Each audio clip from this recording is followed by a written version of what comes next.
IT മേഖലയിൽ നിന്ന് വീണ്ടും ഒരു പിരിച്ചുവിടൽ വാർത്ത. ലോകത്തെ പ്രമുഖ ടെക് ഫീമനായ മൈക്രോസോഫ്റ്റ് തങ്ങളുടെ ആഗോള തൊഴിലാളികളിൽ നിന്ന് 4800 പേരെ പിരിച്ചുവിടാൻ ഒരുങ്ങുന്നു. ആർട്ടിഫിഷ്യൽ ഇന്റലിജൻസ് സാങ്കേതിക വിദ്യയുടെ വികസനത്തിനായി വൻതോതിൽ പണം ചെലവഴിക്കുന്ന പശ്ചാത്തലത്തിൽ ചെലവ് ചുരുക്കലിന്റെ ഭാഗമായാണ് കമ്പനിയുടെ ഈ കടുത്ത നടപടി. ഈ പുനഃസംഘടന ഏറ്റവും കൂടുതൽ ബാധിക്കുന്നത് മൈക്രോസോഫ്റ്റിന്റെ ഗെയിമിംഗ് വിഭാഗമായ എക്സ്ബോക്സിനെയാണ്. ആഗോളതലത്തിലുള്ള ജീവനക്കാരുടെ 2% വരുന്ന 4800 പേർക്കാണ് ഒറ്റയടിക്ക് തൊഴിൽ നഷ്ടപ്പെടുന്നത്. ആർട്ടിഫിഷ്യൽ ഇന്റലിജൻസ് രംഗത്ത് കോടിക്കണക്കിന് ഡോളറിന്റെ നിക്ഷേപം നടത്തുന്ന മൈക്രോസോഫ്റ്റ് പുതിയ ഡേറ്റാ സെന്ററുകളും കമ്പ്യൂട്ടിംഗ് സംവിധാനങ്ങളും ഒരുക്കുന്നതിലേക്ക് ശ്രദ്ധ കേന്ദ്രീകരിക്കുകയാണ്. മാറുന്ന ലോകത്തിനും വ്യവസായ മേഖലയിലെ പുതിയ പ്രവണതകൾക്കും അനുസരിച്ച് കമ്പനിക്കും മാറേണ്ടതുണ്ടെന്ന് Microsoft executive vice president Amy Coleman ജീവനക്കാർക്കയച്ച സന്ദേശത്തിൽ വ്യക്തമാക്കി. പുതിയ AI സംവിധാനങ്ങൾ മനുഷ്യരുടെ തൊഴിൽ പൂർണ്ണമായും കവർന്നെടുക്കുന്നില്ലെങ്കിലും ജോലിയുടെ സ്വഭാവത്തെയും പ്രവർത്തന രീതികളെയും അത് മാറ്റിമറിക്കുന്നുണ്ടെന്ന് അവർ കൂട്ടിച്ചേർത്തു. എക്സ്ബോക്സിന്റെ ചരിത്രത്തിലെ തന്നെ ഏറ്റവും വലിയ അഴിച്ചുപണിയാണ് ഇപ്പോൾ നടക്കുന്നത്.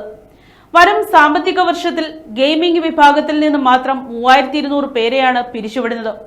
ഇതിൽ 1600 പേരുടെ തൊഴിൽ ഉടനടി നഷ്ടപ്പെടുമെന്ന് ഫെബ്രുവരിയിൽ ചുമതലയേറ്റ എക്സ്ബോക്സ് CEO ആശ ശർമ്മ ജീവനക്കാരെ അറിയിച്ചു. എതിരാളികളെ അപേക്ഷിച്ച് എക്സ്ബോക്സിന്റെ ലാഭവിഹിതം വളരെ കുറവാണെന്നും നിലവിലെ ബിസിനസ് രീതികൾ ഒട്ടും ആരോഗ്യകരമല്ലെന്നും അവർ ചൂണ്ടിക്കാട്ടി. 2024 ആക്ടിവിഷൻ ബ്ലിസാർഡിനെ വൻ തുകയ്ക്ക് ഏറ്റെടുത്തതിന് ശേഷം ഗെയിമിംഗ് വിഭാഗത്തിൽ മൈക്രോസോഫ്റ്റ് നടത്തുന്ന തുടർച്ചയായ പിരിച്ചുവിടലുകളുടെ ഏറ്റവും പുതിയ ഘട്ടമാണിത്. പുനഃസംഘടനകളുടെ ഭാഗമായി 4 പ്രമുഖ ഗെയിം സ്റ്റുഡിയോകളെ എക്സ്ബോക്സിൽ നിന്ന് ഒഴിവാക്കുകയാണ്.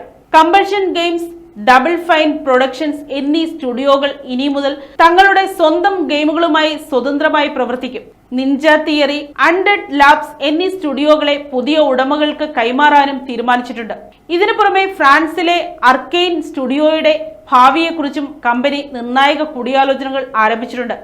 ഇത് ഒരുപക്ഷെ സ്റ്റുഡിയോ പൂർണ്ണമായും പൂട്ടുന്നതിലോ അല്ലെങ്കിൽ വിൽപ്പനയിലോ കലാശിച്ചേക്കാം.